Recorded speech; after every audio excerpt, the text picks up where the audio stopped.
Bonjour et bienvenue dans le podcast de Simone et les philosophes pour un épisode aujourd'hui bref et exceptionnel. Je m'appelle Peggy Ave et si vous écoutez régulièrement ce podcast, vous l'avez sans doute perçu. J'y défends une vision joyeuse, non élitiste et féministe de la philosophie. Aujourd'hui, ce que je vais vous raconter peut être à certains égards source de tristesse, au moins pour moi et pour les personnes qui participent de près ou de loin à Simone et les philosophes. Peut-être pour vous aussi si ce podcast apporte quelque chose dans vos vies. Pourtant, je vous invite à l'écouter en envisageant cet épisode comme une porte ouverte sur des opportunités que j'ignore encore, mais que j'appelle de mes vœux avec une grande confiance. Avec espoir aussi, et je mets dans cette notion tout ce que je vous racontais dans les épisodes que je lui ai consacrés. On m'a plusieurs fois demandé d'en dire plus sur qui je suis, qui se cache derrière Simone et les philosophes, mais je ne vous ai jamais dans ce podcast raconté la petite histoire de Simone et les philosophes.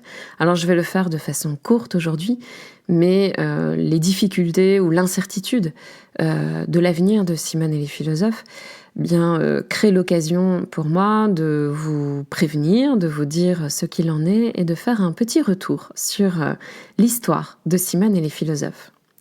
Alors Simone et les philosophes est née il y a 4 ans. Juste après la naissance de ma seconde fille. Auparavant, j'avais suivi un parcours apparemment traditionnel, des études de philosophie, le CAPES, l'agrégation, puis une thèse sur le sujet qui est à mes yeux capital, la liberté. C'était une thèse cofinancée par l'État français et par une université belge, et elle a été depuis publiée aux éditions de la Sorbonne. Ce parcours n'est qu'apparemment traditionnel, car en réalité, j'ai longtemps fait semblant de faire des études. Je devais subvenir à mes besoins, sans aide parentale ni institutionnelle, donc j'ai enchaîné les boulots à temps plein, femme de ménage, serveuse dans un fast-food, vendeuse en magasin de vêtements, jusqu'à ce qu'une assistante sociale, découvrant ma situation, m'obtienne une bourse. Je rattraperai ensuite rapidement mon retard avec cet enthousiasme décuplé de quelqu'un qui jouit d'une chance auparavant interdite. L'émancipation passe par des possibilités matérielles, j'en suis convaincue. Mais si je vous le dis aujourd'hui, c'est parce qu'il m'apparaît évident que l'exclusion sociale que j'ai éprouvée dès l'enfance anime le pourquoi de Simone et les philosophes. Pourquoi je suis convaincue qu'il faut lutter contre la domination intellectuelle, qu'il faut lutter contre l'élitisme, sans renoncer à l'ambition de la pensée. C'est très modeste et c'est pourtant donc très ambitieux, parce que le projet de Simone et les philosophes, c'est de défendre que tout le monde peut s'émanciper un peu plus chaque jour en nourrissant le plaisir de penser autrement, de questionner les normes dominantes et de mieux comprendre ce qui nous fait vivre profondément. Ce qui revient à lutter contre le sentiment d'impuissance qui entretient la violence sociale. Je ne mettrais pas cette énergie dans ce projet si je ne l'avais pas d'abord vérifié dans ma vie. Et au contraire, la violence sociale se perpétue en bridant les esprits, en nous conduisant à penser que l'oppression est un moindre mal et qu'il vaut mieux donc se résigner. Alors qu'il y a une troisième voie, la seule qui soit favorable à la vie, la seule qui puisse déjouer les mécanismes de la reproduction, pour reprendre le terme de Bourdieu, c'est cette voie qui consiste à s'émanciper des rapports de pouvoir par l'exercice d'une pensée différente, d'une pensée la plus libre possible. Les contraintes pouvant stimuler la créativité, il y a 4 ans, après ma thèse, les besoins familiaux mêlés aux scléroses du milieu universitaire m'ont poussé à devenir freelance, donc à demander un congé sans solde, ce qu'on appelle une disponibilité dans l'éducation nationale. En quelques mois, au gré de rencontres passionnantes, je lançais le podcast sans rien y connaître. Puis Simone et les philosophes est née.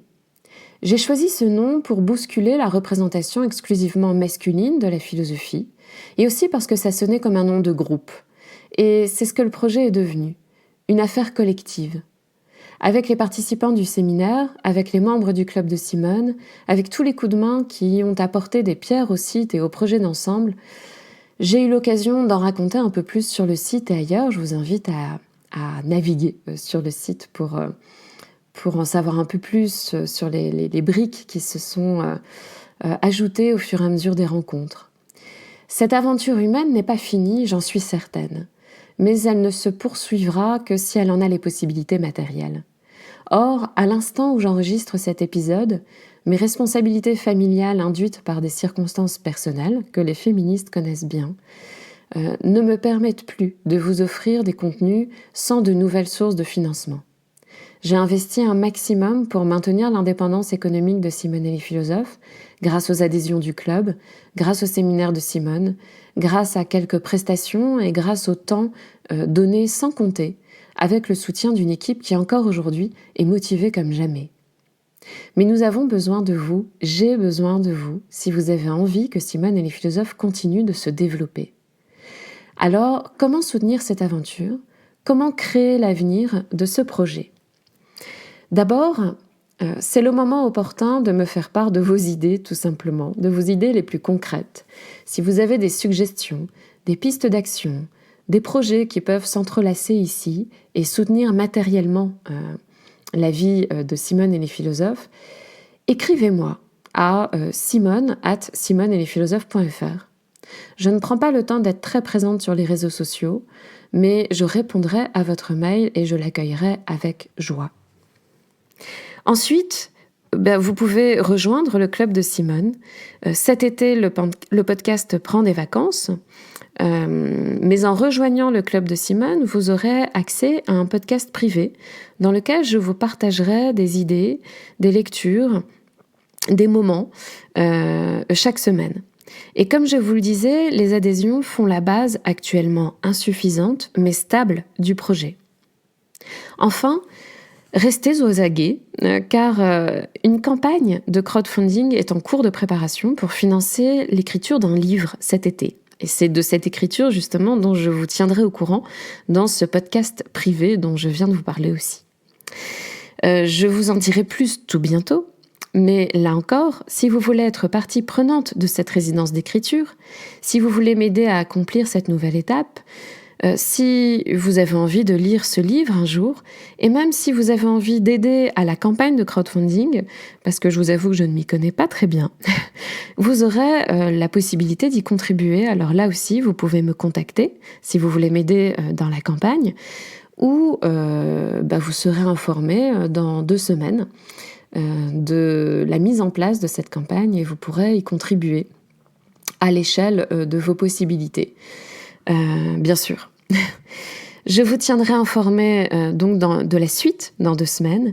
Et d'ici là, on se retrouve avec le club de Simone ce vendredi 21 de 18h30 à 21h pour aborder le livre de Starhawk, Rêver l'obscur, Femmes, magie et politique. Et je ne doute pas que justement dans ce livre, nous trouverons de quoi alimenter notre espoir, nos espoirs dans nos projets les plus vitaux. Je vous souhaite le meilleur et je vous dis à très bientôt.